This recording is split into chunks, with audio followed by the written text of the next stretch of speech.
Margaret Chen wiped the dust from another rifle barrel, her weathered hands moving with the precision of someone who had done this thousands of times before. At 62, she had been working at Patterson's gun shop for 37 years, longer than most of her colleagues had been alive.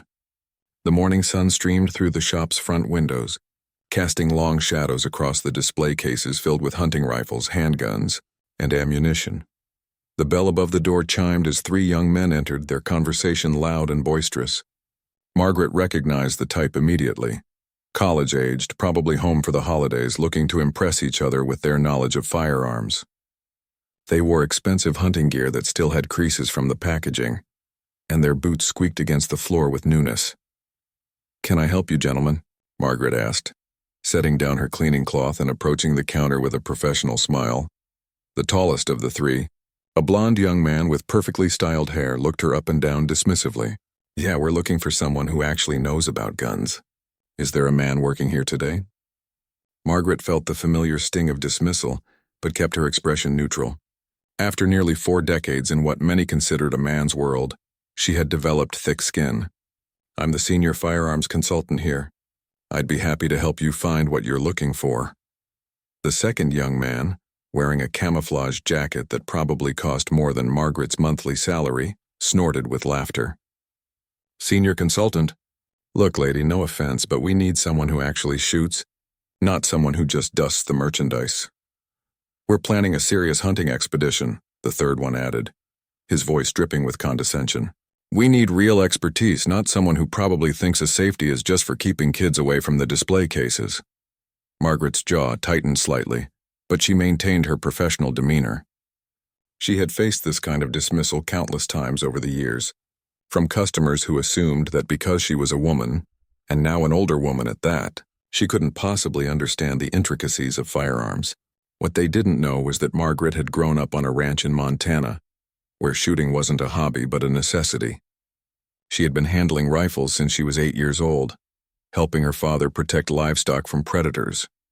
"What type of game are you planning to hunt?" she asked, choosing to ignore their obvious skepticism. "Big game," the blonde one replied smugly. "Elk, maybe bear if we're lucky. We're heading up to the Rockies next month. We need something with serious stopping power." Margaret nodded thoughtfully. She could see immediately that these young men had more money than experience. Their gear was top of the line, but it was clear they had purchased everything from a catalog rather than earning it through years in the field. The way they held themselves, the way they talked about hunting as if it were a video game, told her everything she needed to know about their actual skill level. "Have any of you hunted elk before?" she inquired.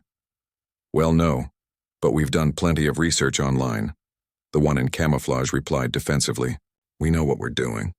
We just need the right equipment, and we can afford the best," the third one added, pulling out a thick wallet and slapping it on the counter. "Money's no object. We want the most powerful rifle you've got." Margaret suppressed a sigh. This was exactly the kind of thinking that got inexperienced hunters into trouble. Power without skill was dangerous, not just to the game they were pursuing, but to themselves and anyone else in the wilderness with them.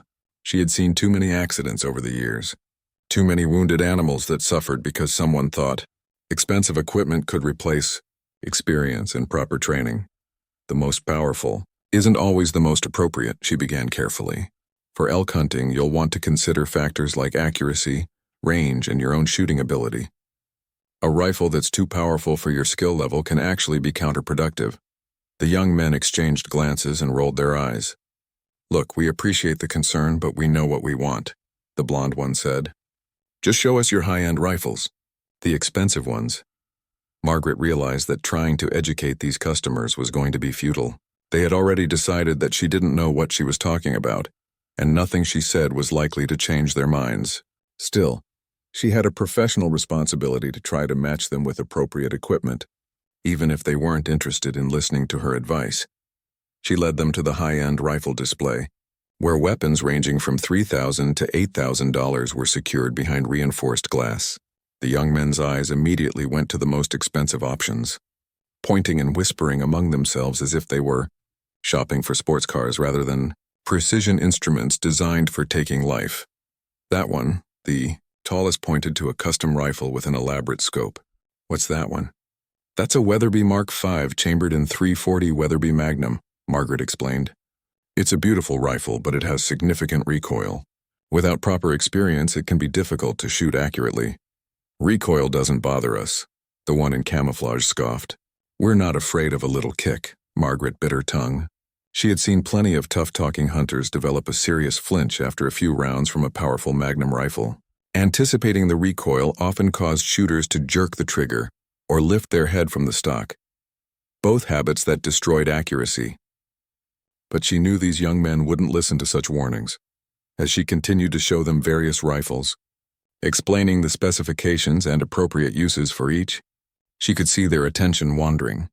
They weren't interested in learning about the technical aspects or understanding the nuances of different calibers and actions.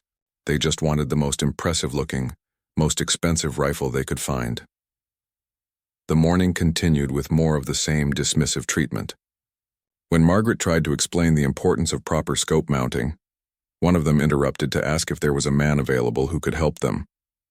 When she suggested they might want to start with a less powerful caliber until they gained more experience, they laughed and made jokes about her being overly cautious.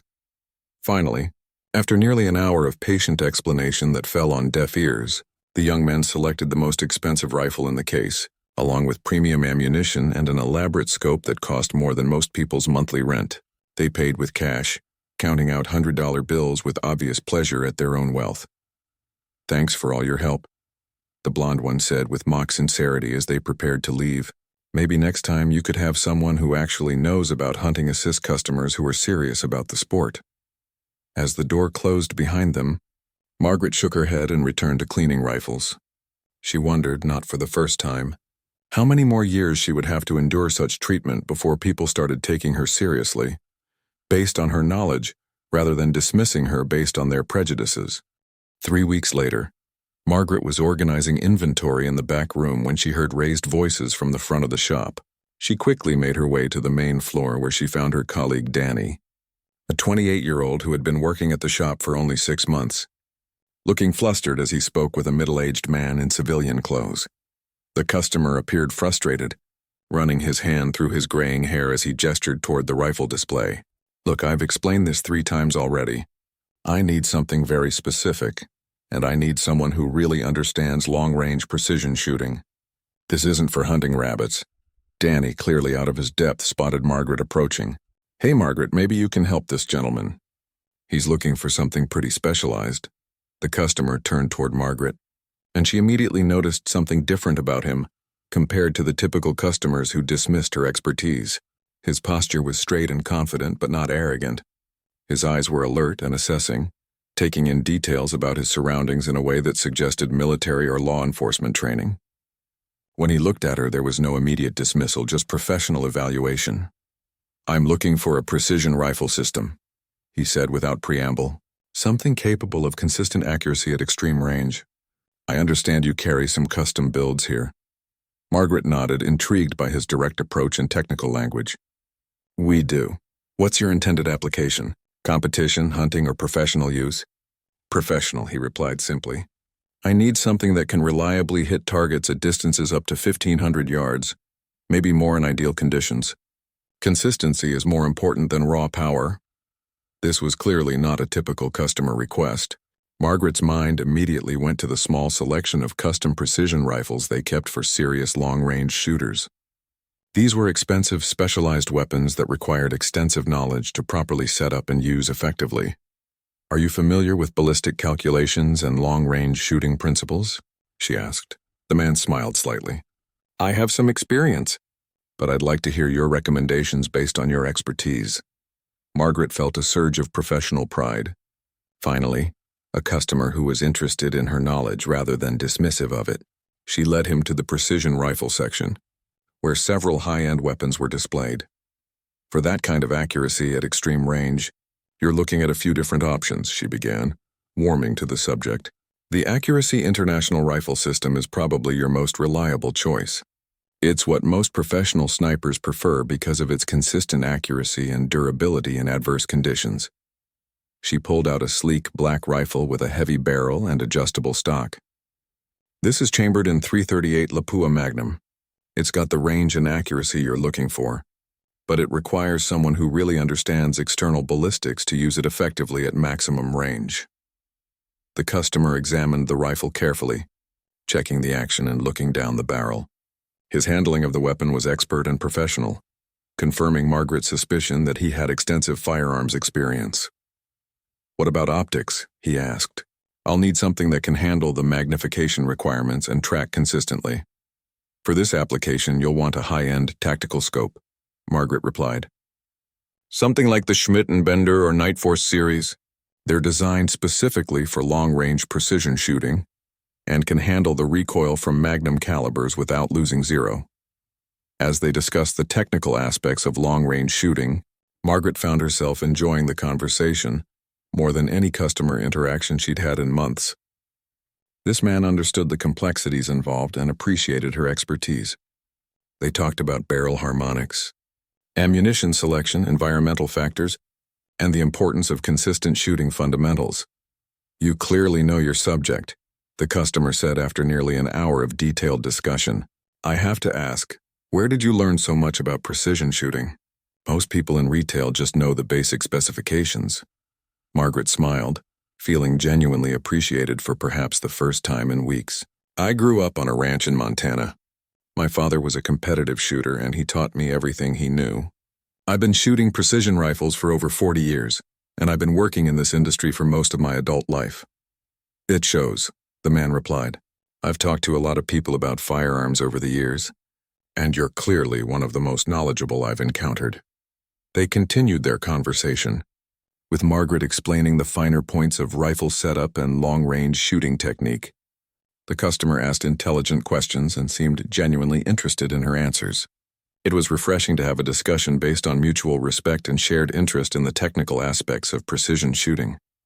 "I'm curious," Margaret said, as they were finishing up the sale. "What's your background? You clearly have extensive firearms training." The man hesitated for a moment, then smiled. "I work for the government. Let's just say that accuracy at long range is an important part of my job." Margaret nodded, understanding that he couldn't be more specific. She had served customers from law enforcement and military backgrounds before, and she recognized the professional competence and discretion that came with that training. "Well, if you have any questions about the rifle setup or need any adjustments, please don't hesitate to come back," she offered. "I'd be happy to help with any fine-tuning you might need." "I appreciate that," he replied, extending his hand for a professional handshake. "And thank you for taking the time to really explain everything. It's clear you take pride in your work."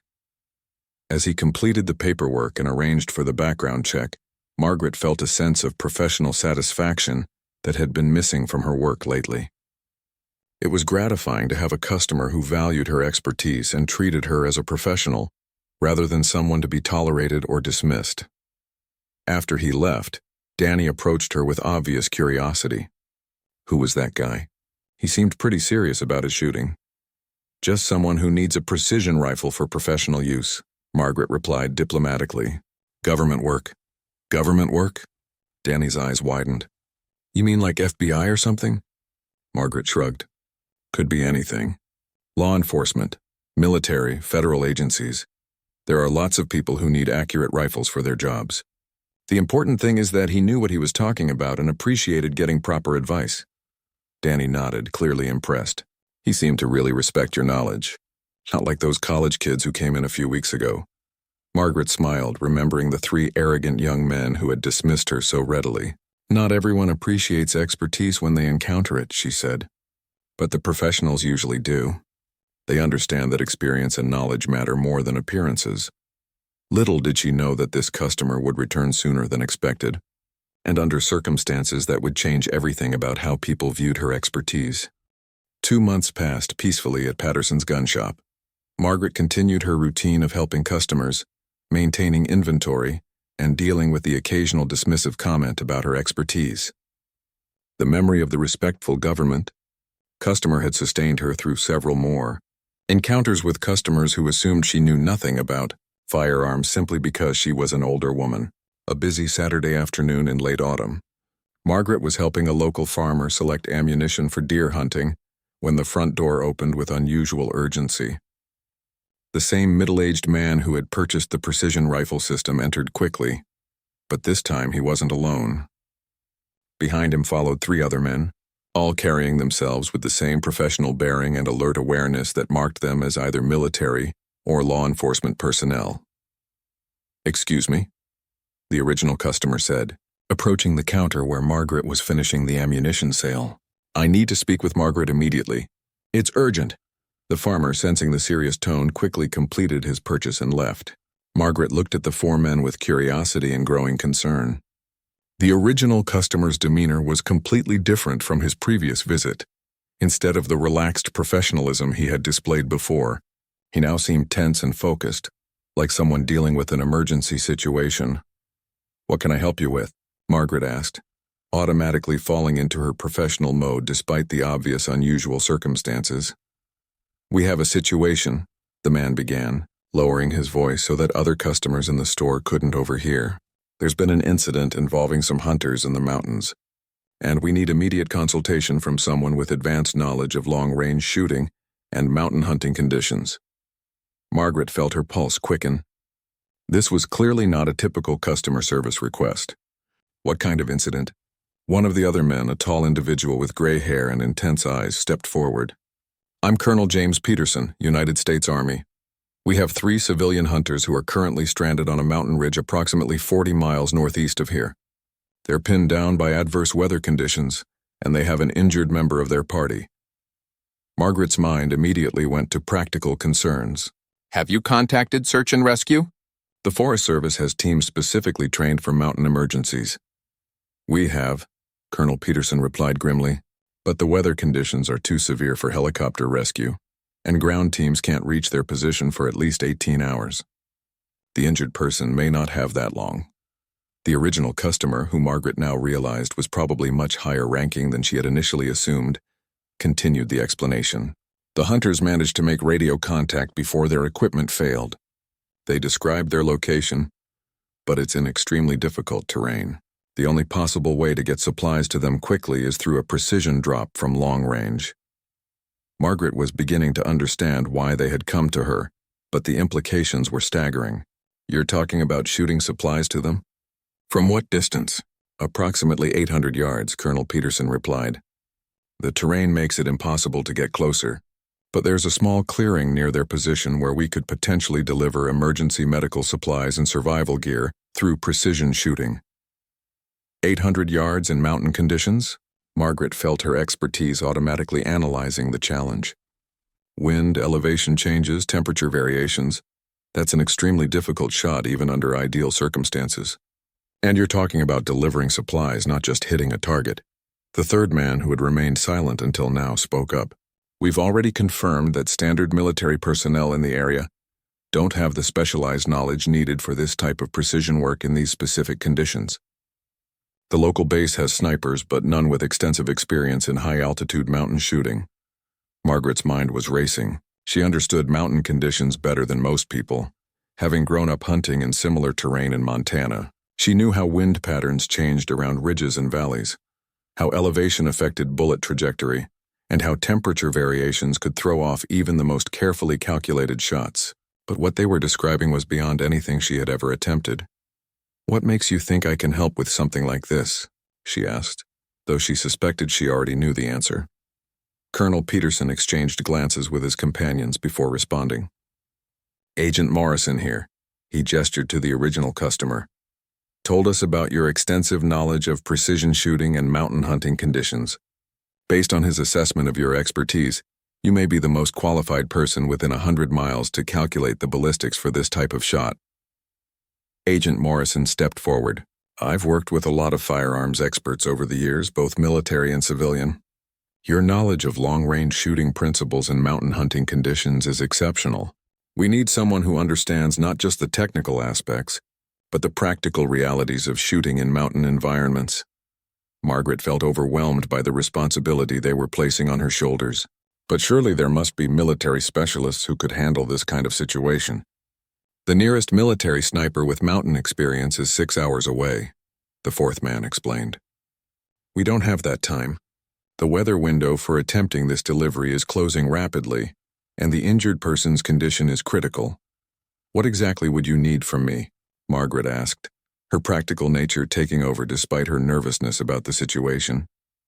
Colonel Peterson pulled out a detailed topographical map and spread it on the counter. "We need ballistic calculations for delivering a medical supply package to this location." He pointed to a spot on the map. "From this position here. The package would be attached to a specially designed projectile that could be fired from the rifle system you helped Agent Morrison select." Margaret studied the map carefully, her experienced eye automatically calculating the challenges involved. The elevation change, the likely wind patterns in that terrain, the distance involved. It was the incredibly complex shot that would require precise calculations and perfect execution. "The weather conditions are deteriorating rapidly," Agent Morrison added. "Wind speeds are increasing and there's a storm system moving in. We have maybe a 2-hour window to attempt this delivery before conditions become completely impossible." Margaret looked at the 4 men, seeing the urgency in their eyes and understanding the weight of the situation. Somewhere in the mountains, 3 people were depending on their ability to deliver life-saving supplies through precision shooting. It was unlike anything she had ever been asked to do, but she realized that her lifetime of experience with firearms in mountain conditions might be exactly what was needed. "If I help with this," she said slowly, "what exactly would my role be?" "We need you to calculate the ballistic solution," Colonel Peterson replied. "Determine the exact aiming point, account for all the environmental factors, and guide our shooter through the setup. Your knowledge of mountain conditions and precision shooting could make the difference between success and failure." Margaret took a deep breath, understanding that she was about to be involved in something far beyond her normal experience, but knowing that she couldn't refuse to help when lives were at stake. Margaret found herself in the back of a military vehicle racing through winding mountain roads, surrounded by equipment she had only read about in specialized publications. The urgency of the situation had transformed her quiet Saturday afternoon into something that felt like a scene from an action movie. Colonel Peterson sat across from her, speaking rapidly into a radio while studying weather reports on a laptop computer. "Wind speeds are increasing faster than predicted," he reported to his team. "We're looking at gusts up to 30 miles per hour from the southwest. Temperature is dropping rapidly, and visibility is decreasing." Margaret listened to the reports while studying the detailed maps and photographs of the target area. The more she learned about the specific conditions they would be facing, the more challenging the shot appeared. The hunters were stranded on a narrow ledge approximately 820 yards from the nearest position, where a shooter could be placed. Between the shooting position and the target was a complex terrain of ridges, valleys, and wind channels that would create unpredictable air currents. Agent Morrison, who was driving the vehicle, glanced back at her through the rearview mirror. "What's your initial assessment of the shot difficulty?" Margaret had been mentally calculating the challenges since they left the gun shop. "Under perfect conditions, 800 yards is well within the capability of the rifle system we discussed. But these aren't perfect conditions. The elevation change alone is going to affect bullet trajectory significantly.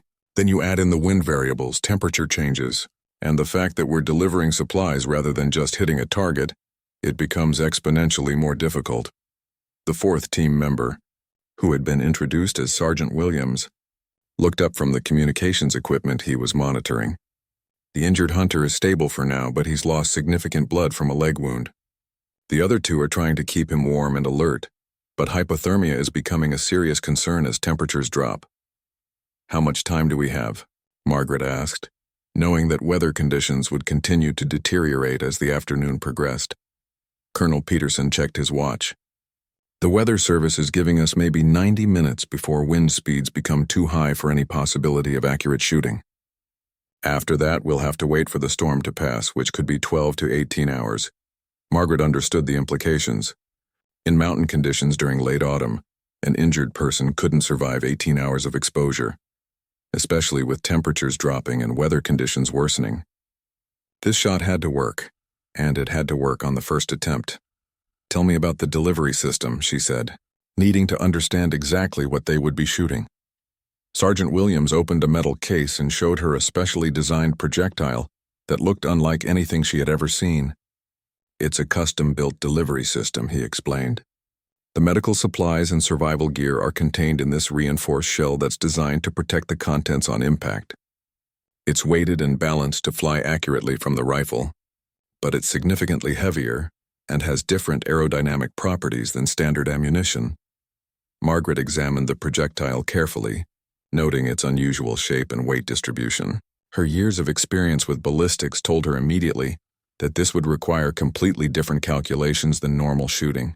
The projectile's non-standard design would affect its flight path in ways that couldn't be predicted using standard ballistic tables. "Have you test-fired this delivery system before?" she asked, worried about the unknown variables involved.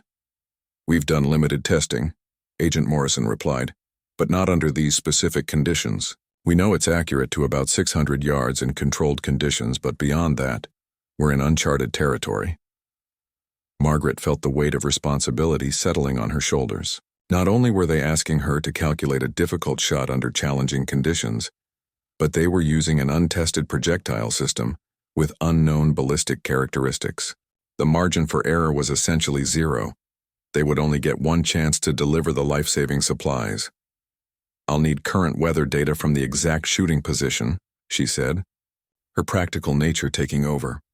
"Wind speed and direction at multiple elevations, temperature, barometric pressure, humidity. Everything that could affect the bullet's flight path." Colonel Peterson nodded approvingly. "We have a meteorological team already at the shooting position taking continuous readings. You'll have real-time weather data to work with." As they continued driving toward the mountains, Margaret found herself thinking about all the hunters she had helped over the years. She remembered the 3 arrogant young men who had dismissed her expertise so readily, and wondered if they were among the stranded hunters. It would be ironic if her knowledge, the same expertise they had scoffed at, ended up saving their lives.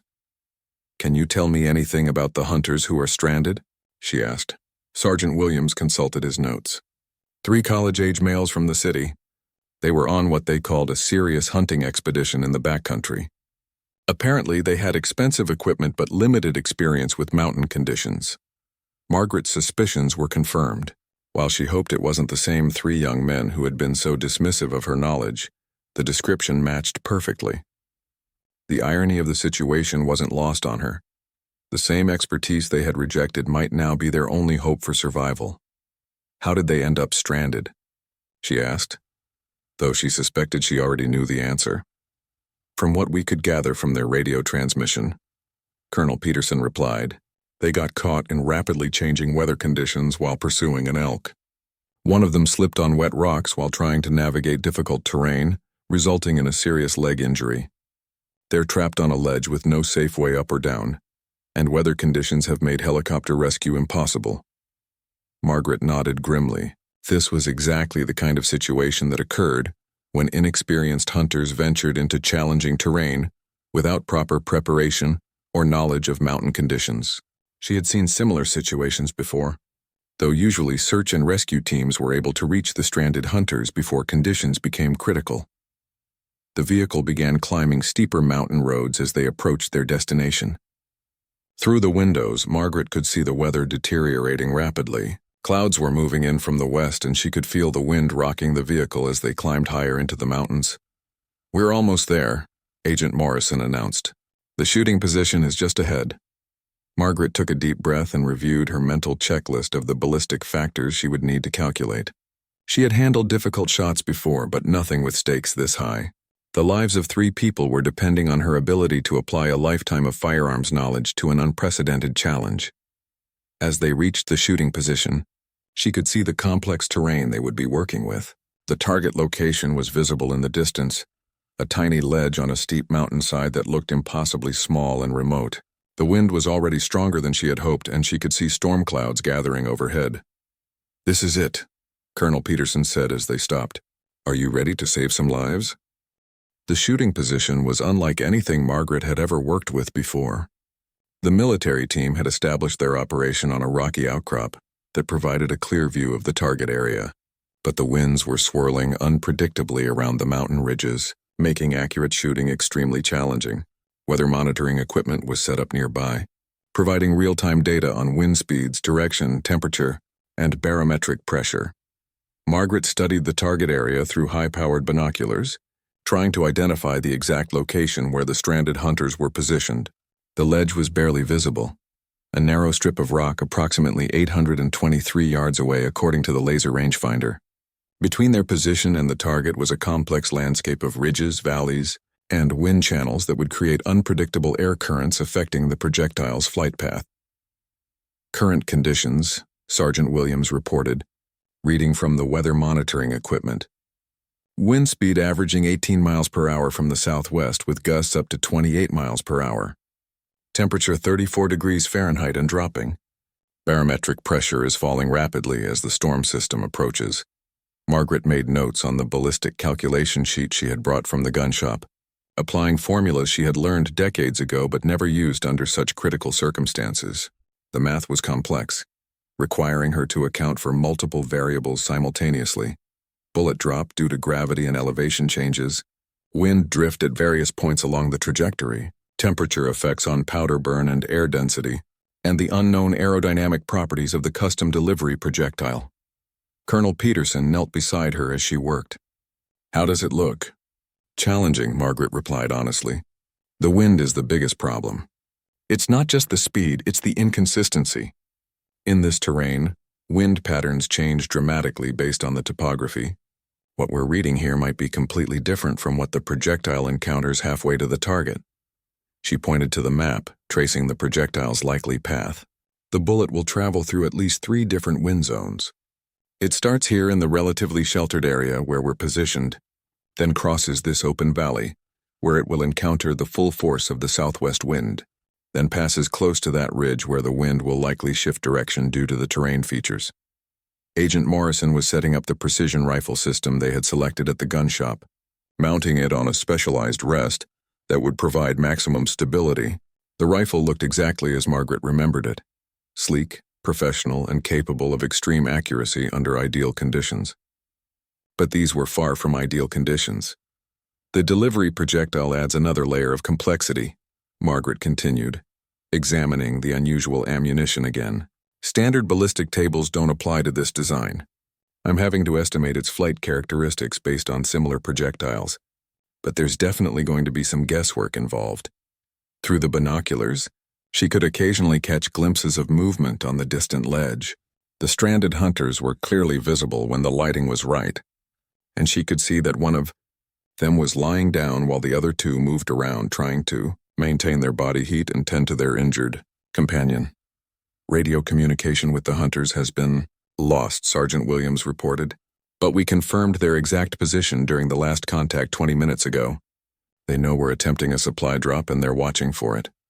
Margaret finished her initial ballistic calculations and reviewed them carefully. Based on the current conditions, she estimated that the projectile would need to be aimed approximately 4 feet to the left of the target and 2 feet high to account for wind drift and bullet drop. But these calculations were based on average wind conditions. If the wind shifted or gusted at the wrong moment during the projectile's flight time, the delivery could miss the narrow ledge entirely. "What's the flight time for the projectile?" she asked Agent Morrison. "Based on our testing, approximately 2.1 seconds from muzzle to target at this distance," he replied. 2.1 seconds didn't sound like much, but Margaret knew that a lot could happen to affect a projectile's path during that brief time. A wind gust, a slight variation in powder burn, even a minor inconsistency in the shooter's technique could cause the delivery to miss by several feet. "We need to account for the possibility that conditions might change during the shot," she told Colonel Peterson. "I recommend taking wind readings right up until the moment of firing and being prepared to adjust the aim point if necessary." Colonel Peterson nodded. "What else do you need?" Margaret studied the target area again, trying to identify any additional factors that might affect the shot. The ledge was oriented at an angle to their position, which meant the effective target area was smaller than it appeared. The injured hunter was positioned in the center of the ledge, while his 2 companions were closer to the edges, giving them very little margin for error in the delivery. "The target zone is extremely small," she observed. "If the projectile hits the rock face above or below the ledge, it could bounce unpredictably. If it goes too far to either side, it could fall into the valley. We have maybe a 6-foot by 6-foot area where a successful delivery is possible.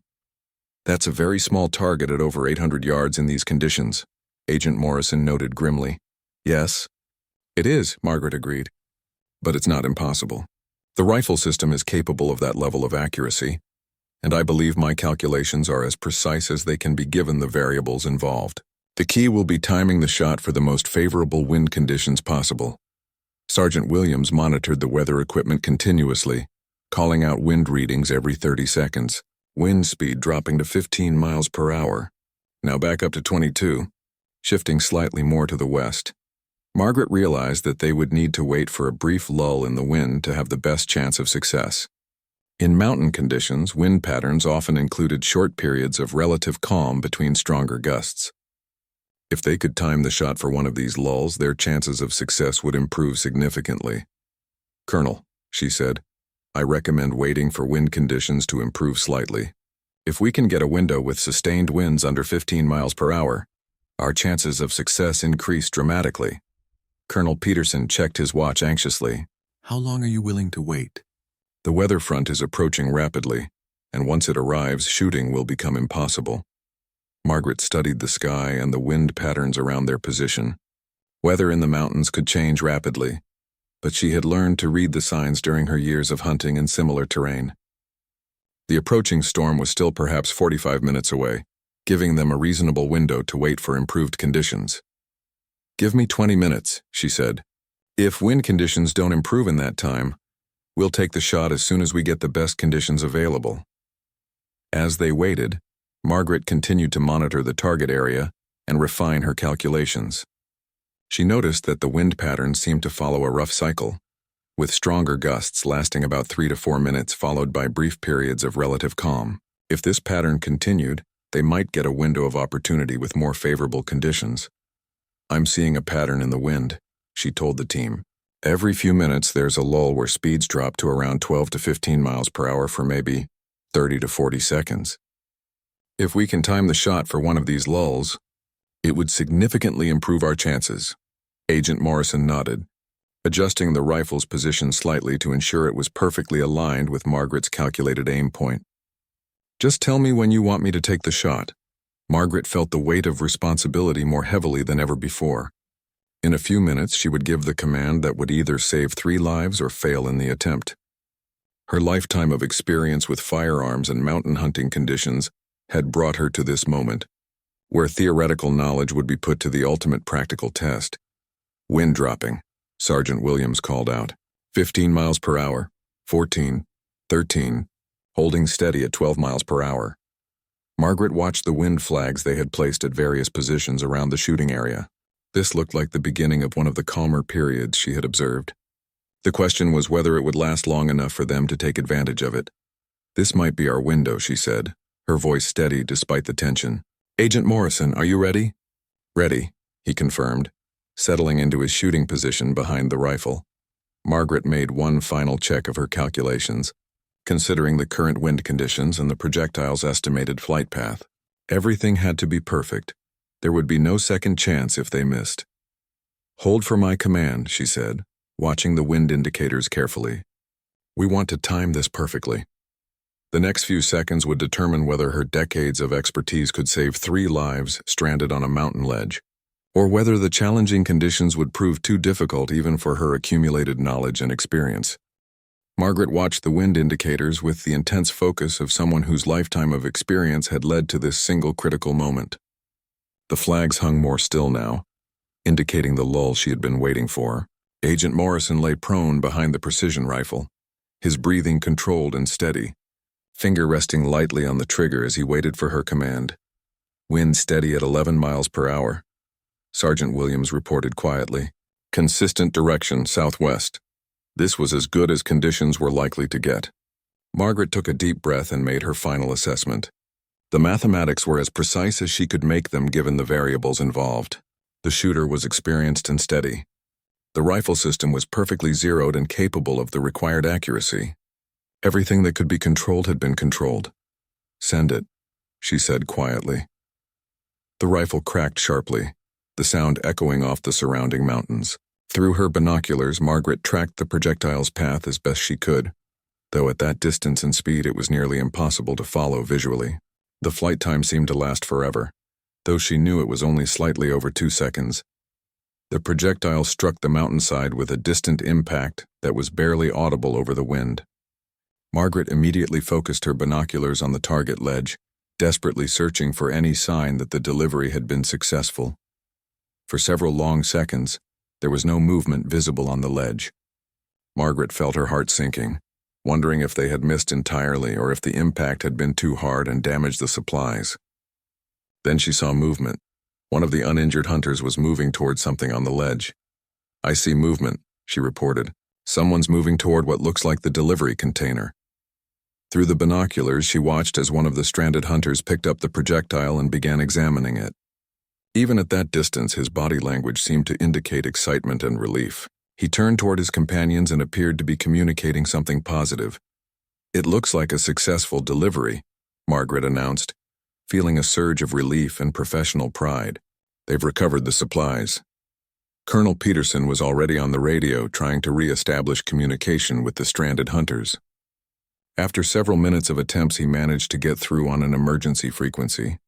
"This is Rescue Base calling stranded hunters. Do you copy?" The response came through clearly, crackling with static but audible. "This is Jake Morrison on the ledge. We got your delivery." The medical supplies landed right on the ledge about 10 feet from our position. "How did you manage that shot?" Colonel Peterson smiled and handed the radio to Margaret. "You want to tell them?" Margaret keyed the radio. "This is Margaret from the rescue team. How is your injured friend?" "He's conscious and stable. We've got the medical supplies now and we're treating his wound properly. But how did you know to aim where you did? That shot was incredible. We're talking about over 800 yards in windy conditions." "Experience with mountain hunting conditions," Margaret replied simply. "We calculated for the wind patterns and elevation changes in your area. How are you holding up otherwise?" "We're cold but okay. The survival gear you sent includes emergency blankets and hand warmers. We should be able to stay warm until ground rescue can reach us tomorrow."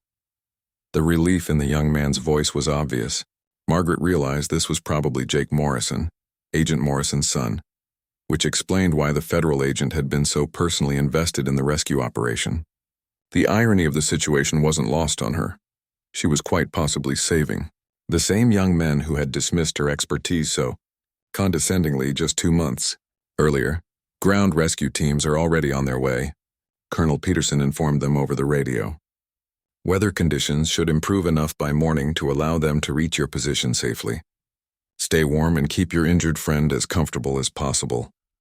As they packed up the equipment, Agent Morrison approached Margaret with obvious gratitude. "I can't thank you enough for what you did today. That shot saved my son's life." So her suspicion had been correct. Margaret looked at the federal agent with new understanding. "Jake is your son?" "Yes. He and his college friends decided to go on this hunting expedition despite my warnings about their inexperience in mountain conditions.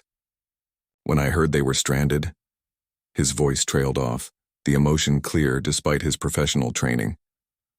"I think I may have met Jake and his friends before," Margaret said carefully. "Did they happen to visit Patterson's gun shop a couple months ago?" Agent Morrison's expression changed slightly. "Yes, they did. Jake mentioned they had looked at some high-end rifles before their trip." "Why do you ask?" Margaret chose her words diplomatically. "I helped them select their equipment. They seemed very confident in their abilities." "Too confident," Agent Morrison replied grimly. "This experience has been a hard lesson in the difference between confidence and competence. I hope they've learned that expertise and experience matter more than expensive equipment." As they drove back down the mountain, Margaret reflected on the day's events. She had used knowledge accumulated over decades to solve a problem that military specialists couldn't handle. Her understanding of mountain conditions, precision shooting, and ballistic calculations had made the difference between life and death for 3 young men. Colonel Peterson interrupted her thoughts. "I have to say, that was some of the most impressive applied ballistics knowledge I've encountered in 20 years of military service. Have you ever considered consulting work with federal agencies?" Margaret smiled. "I'm quite happy at the gun shop, thank you. Though I have to admit, today was more excitement than I usually see in a year." "Well, if you ever change your mind, we could use someone with your expertise," he replied. Not many people could have made that shot possible under those conditions. As they reached the base of the mountain, Margaret could see that word of the successful rescue was already spreading. News vehicles were arriving, and she realized that the story of the precision supply drop would likely become public knowledge. She wondered how Jake and his friends would tell the story of their rescue, and whether they would mention that the expertise they had dismissed so readily at the gun shop had ultimately saved their lives. More importantly, she wondered if the experience would change their attitude toward people whose knowledge they didn't immediately recognize or respect. The rescue had been successful, but Margaret suspected that the real story was just beginning to unfold. 3 days after the mountain rescue, Margaret was back to her normal routine at Patterson's gun shop, cleaning rifles and helping customers select ammunition. The local newspaper had run a small story about the successful rescue operation, mentioning that a local firearms expert had assisted with the precision supply drop, but without naming her specifically. She preferred it that way. The quiet satisfaction of knowing she had saved 3 lives was reward enough. The bell above the door chimed during the afternoon lull, and Margaret looked up from the inventory she was organizing. To her surprise, 3 familiar figures entered the shop, but their demeanor was completely different from their previous visit. Jake Morrison and his 2 college friends walked in quietly, almost hesitantly, with none of the arrogant swagger they had displayed months earlier. Jake's left leg was in a walking cast, and he moved carefully with the aid of crutches. His face was still marked by scrapes and bruises from his fall on the mountain, and his overall appearance suggested someone who had been through a serious ordeal. His 2 friends flanked him supportively, their expensive hunting gear replaced by simple civilian clothes. "Excuse me," Jake said softly, approaching the counter where Margaret stood. "Are you Margaret Chen?" "Yes, I am," Margaret replied, maintaining her professional demeanor despite recognizing them immediately. "I'm Jake Morrison, and these are my friends Tom and Kevin," he continued, his voice carrying none of the condescension she remembered from their previous encounter. "We were the hunters who were rescued from the mountain 3 days ago." Margaret nodded. "I heard about the rescue operation. I'm glad you're all safe." Jake exchanged glances with his friends before continuing. "We need to talk to you. We found out that you were the person who made our rescue possible. The ballistic calculations that allowed them to deliver medical supplies to us, that was your expertise." "I was part of a team," Margaret replied modestly. "Many people were involved in getting you off that mountain safely. But you were the one who made the precision shot possible," Tom interjected, his voice filled with something that sounded like awe. "Agent Morrison told us that military specialists couldn't calculate the ballistics for those conditions. But you could." Kevin stepped forward, looking genuinely ashamed. "We owe you an apology. A huge apology. When we were here before, we treated you terribly. We assumed you didn't know anything about firearms just because—" He struggled to find the words. "Because I'm an older woman," Margaret finished gently. "Yes," Jake said, his face reddening. "We were arrogant and stupid and completely wrong about your expertise. You probably saved my life, and I had treated you like you were just some clerk who didn't know anything about guns." Margaret studied the 3 young men, seeing genuine remorse in their expressions. The experience on the mountain had clearly changed them, teaching them lessons that no classroom or textbook could provide. "I hope you learned something from your experience," she said simply. "We learned a lot," Jake replied. "We learned that expensive equipment doesn't make up for lack of experience. We learned that mountain conditions are incredibly dangerous and unpredictable, and we learned that expertise comes in forms we didn't expect or recognize." Tom pulled out a folded newspaper clipping. "We read about the rescue in the paper. It didn't mention your name, but Agent Morrison told us what really happened. You calculated a precision shot at over 800 yards in difficult mountain conditions, using a custom projectile that hadn't been tested at that range. Military snipers couldn't do what you made possible." "Experience matters," Margaret said. "Knowledge accumulated over decades matters. Respect for the conditions and the equipment matters. These aren't things you can buy or learn overnight." "We understand that now," Kevin said. "We want to ask if you would consider teaching us. Really teaching us, not just showing us expensive rifles. We want to learn how to hunt safely and responsibly." Margaret was surprised by the request. "You want me to teach you?" "Yes," Jake said emphatically. "We realize now that we don't know anything about hunting, despite all our expensive gear. We nearly got ourselves killed because we thought equipment could replace knowledge. We want to learn the right way, from someone who actually knows what they're talking about." Margaret considered the request. Teaching inexperienced hunters was always challenging, but these young men had clearly learned humility from their experience. They had faced the consequences of their arrogance and come back willing to admit their mistakes. Learning to hunt properly takes time and dedication, she told them. It's not just about shooting accurately, it's about understanding weather, terrain, animal behavior, safety protocols, and emergency procedures. Are you prepared for that kind of commitment? Absolutely, Jake replied. We've got nothing but time while I recover from this leg injury. And after what happened on the mountain, we understand that this isn't a game. Margaret looked at the three young men, remembering their dismissive attitude from months earlier, and comparing it to their current humility. The transformation was remarkable, and she realized that their mountain experience had taught them the value of respecting expertise wherever they found it. All right, she said finally, but we start with basic safety and work our way up slowly. No shortcuts, no assumptions that you know more than you do, and absolutely no attitude about learning from someone you didn't initially take seriously. Yes, ma'am, all three replied simultaneously, sounding like chastened students rather than arrogant customers. Over the following months, Margaret found herself with three dedicated pupils who approached learning with the seriousness of people who understood that their lives might depend on the knowledge they gained. Jake, Tom, and Kevin proved to be attentive students, eager to learn and respectful of her expertise. The story of their rescue eventually spread throughout the hunting and firearms community, bringing Margaret recognition she had never sought but richly deserved. Other customers began approaching her with the respect due to someone whose knowledge had proven itself under the most demanding circumstances. But perhaps more importantly, the three young men became ambassadors for the idea that expertise could be found in unexpected places, and that experience and knowledge mattered more than appearances or assumptions. They shared their story widely, always emphasizing that the person who saved their lives was someone they had initially dismissed because of their own prejudices and ignorance. Margaret continued working at Patterson's gun shop, but now with the quiet satisfaction of knowing that her decades of accumulated knowledge had not only saved lives, but had also taught an important lesson about respect, humility, and the value of true expertise. The dismissive comments about her abilities became increasingly rare as word spread about the precision shot that had made a mountain rescue possible. In the end, the young men who had scoffed at her, seniority learned that sometimes the most valuable expertise comes from those who have earned their knowledge through years of experience rather than expensive equipment or loud proclamations of competence.